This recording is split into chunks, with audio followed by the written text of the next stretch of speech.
9:29 de la mañana, así que vamos a presentar a nuestro invitado de hoy. Hoy se toma un café con Claudia Gerardo Grieco. Nació en 1964, es padre de trillizos. Cuenta que repartió flores en el Parque Rodó y es gestor cultural. Bueno, qué gusto recibirte, Gerardo. Hola. No habíamos tenido la oportunidad de invitarte. Encantado, agradecido de estar acá. Y no, encantado de recibirte y de mostrar un poco la excusa que hemos encontrado para invitarte, este libro tuyo, para los que se sueñan, ¿no? La gestión de las instituciones y otros relatos detrás del telón. Habrá que ver si muchos de estos sueños se hicieron realidad finalmente, ¿no? Me encanta tu introducción respecto a cuando eras un manager de músicos connotados como Darroyán, como Cabrera, y esa pelea tuya por llevarlos al principal escenario que era el Solís. ¿Quién iba a decir que después te iba a poner a vos como gestor cultural de ese y de otros tantos centros importantes para la cultura, ¿no? Sí, ahí empezó, el libro empieza ahí con cierta intención, porque fue tal vez ese espectáculo que hicimos de Cabrera Darroyán en 1990, que para muchos de nosotros fue un hito grande, único. Empieza ahí, termina con el pueblo del Solís, y es como un recorrido es un recorrido de gestión de instituciones, de gestión de equipos, de gestión de sueños, de hitos que vivimos y que de alguna manera los queríamos contar. Claro. Hace 7 años que empecé a escribir este libro, primero intentando hacer como un manual de gestión para los estudiantes del CLAE. Y no me sentía muy cómodo con esa situación. Al final encontré una manera de relatarlo más contando historias, contando relatos de cosas que pasaron, que significaron mucho para nosotros. Hace 4 años empezamos a trabajar con Elena en esos relatos, Elena Firpi, que también es parte de todo esto, siempre es en equipo, aunque sea un libro, ¿no? Hace un año trabajamos con Luis Mardones, a los dos yo estoy enormemente agradecido porque esto es un libro gracias a ellos. Y después, bueno, el trabajo de la editorial, de Juliano Uiría, de Penguin, de todo el equipo de Penguin, que conformamos un libro que ojalá que lo lean. Sí, claro, es muy lindo ver cómo a través de tu historia personal se desnuda todo el proceso del Solís y después todo lo que fue la etapa del Sodre, el haber podido refundar el ballet junto a Julio Boca, es decir, te ponen muchos desafíos y me imagino que son muchos sueños que se cumplieron también, ¿no? Es que la música y la cultura puede hacer cumplir los sueños de alguna manera. ¿Cuál ha sido tu principal desafío en todo lo que ha significado tu carrera como gestor cultural de estos lugares? Mira, siempre el principal desafío es generar un impacto positivo en nuestra comunidad. Siempre lo digo así, en cultura especialmente, aunque yo creo que en cualquier organización, acá en una organización, personas que nos reunimos a hacer algo, el principal cometido es servir a la comunidad, ¿no? Hacer que el mundo sea un poquitito mejor. A mí este libro lo que nos hizo es como recorrer esos hitos con la voluntad de sistematizar alguna experiencia, de reflexionar, de contar cómo era el contexto, cómo era el sistema político, cómo reaccionaban las organizaciones, la gente, las personas, los equipos, y cómo una institución que tiene de alguna manera un propósito claro, hace que esa cosa casi mágica, que estas personas que se juntan para hacer algo, logra un impacto positivo. Y bueno, pues ya propósitos claros. De repente vos empezaste a ser gestor cultural y aprendiste a hacerlo, porque en realidad venías del mundo artístico. En aquella época no existía, había ¿no? Hoy sí estás, hoy estás enseñando sí, a otros. sí. ¿Qué es ser un gestor? ¿Qué es lo primero que le enseñás a tus alumnos? Alfonso Martinel dice, ser un gestor cultural es un encargo social. Y en realidad es una de las profesiones, yo siempre sostengo, es una de las profesiones más viejas. Viene con el Homo sapiens. Allá en la cueva de Altamira había un grupo de gente de Homo sapiens que todavía no tenían un lenguaje, que eran guturales, que se organizaban y juntaban pigmentos, minerales, detectaban ciertos talentos, pintaban y generaban un arte rupestre, símbolos, bellezas, maneras de vivir juntos y de enfrentar la incertidumbre que había ahí afuera en el mundo.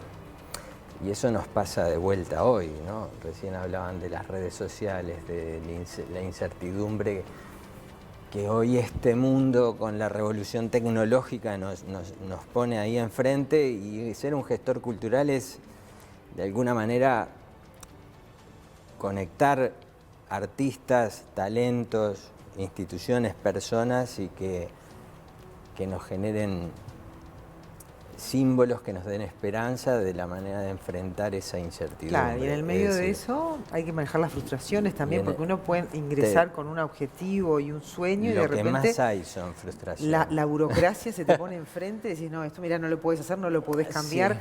Como contaste, pasó con el Solís, que bueno... Sí, ahí el libro cuenta sorpresa, éxitos y fracasos, claro, ¿no? Porque en realidad siempre los que hacemos cosas ahora, no sé, tenemos una empresa chiquita, preciosa de comunicación, y enfrentamos todos los días retos, y en realidad en el Solís o en el canal o en mi empresa hay muchos revolcones, ¿no? Muchas frustraciones, muchos intentos que no tienen éxito, que no les llegó el momento, o que la circunstancia hace que fracase. ¿Qué significó para vos? Era noble de repente. Claro. La etapa de Julio Boca, el haberlo conocido, el haber podido acompañarlo en ese objetivo de llevar el ballet a todo público, y todo lo que le aportó a la cultura, ¿no? Julio fue una persona muy importante es un tipo muy importante para todos nosotros. Creo que para el Uruguay, yo cuento una puntita allí, pero significó mucho, porque significó ese gesto de, mirá, sí podemos hacer grandes cosas, estar en el primer nivel del mundo. Claro, pues se juntaron dos soñadores ahí, ¿no? Con lo que nosotros tenemos y con lo que podemos. Y desde el punto de vista simbólico, eso significa mucho para todos, para el Uruguay en su conjunto. Hoy seguimos viendo esas cosas, pero ese fue para mí un hito muy grande, ¿no? Y siempre estaremos agradecidos con Julio y con todos los que... Siempre lo digo, te toca estar al frente. Julio fue una persona que lideró un proceso muy importante del que fuimos parte cientos de personas, y que el impacto y el simbolismo y la significación que tuvo y que tiene al día de hoy, valió la pena todo. Ahí va. Hace que decís, está. Claro, bueno, pero por eso decía, se encontraron dos soñadores, porque sí. Julio es... más de dos, siempre son muchos. Porque es necesario tener sueños, sí, y perseguirlos y llegar al objetivo de cumplirlos, ¿no? Y creo que desde ese punto de vista es un sueño cumplido, el haber puesto al ballet donde se puso y todo lo más, lo mismo con el Sodre, es decir, transitaste muchos éxitos dentro de algunos otros fracasos que de repente están más velados y no se ven tanto, ¿no? La frustración siempre existe, pero bueno, uno pasa raya, y en este libro se cuenta todo lo conquistado, ¿no? Cómo realmente se puede cambiar el mundo a través de la gestión y de la cultura y de la música, ¿no? Se puede dar una alegría, estamos en una etapa muy complicada, saliendo de una pandemia, la importancia de la cultura, ¿no? Y todo lo que aporta. Fundamental, sí. Es fundamental. La pandemia además nos atravesó. Igual siempre la cultura hace a cómo vivimos juntos, hace a cómo valoramos las cosas, a dónde encontramos ese equilibrio, esa belleza, ese sentido de la vida. Claro. Vos ahora estás trabajando, dando clase, tenés tu propia empresa. Sí. ¿Qué te gustaría gestionar? Me encantaría. En realidad ahora lo que me gustaría es que esta empresa que tenemos, que es Tinker, logre cumplir su propósito, que es una comunicación y una publicidad diferente. Nosotros somos fanáticos, hablamos de soluciones creativas y ejecutables para empresas que tienen un propósito de generar un impacto positivo en nuestra comunidad, en nuestro país concretamente. Claro, pero ya no lo ves como un compromiso, digamos, a nivel público, es decir, de embarcarte en... De hecho, es un compromiso público desde el lado privado. El Antel Arena, por ejemplo, ¿no? Que me hubiera encantado, pero bueno, se fue por otro lado. ¿Te hubiese gustado? Aquí, en realidad, si uno analiza el contexto del libro, cuenta cómo hay un periodo en que logramos construir un sistema de instituciones culturales potente y poderoso. Empezó Sala Citarrosa, Teatro Solís, que estaba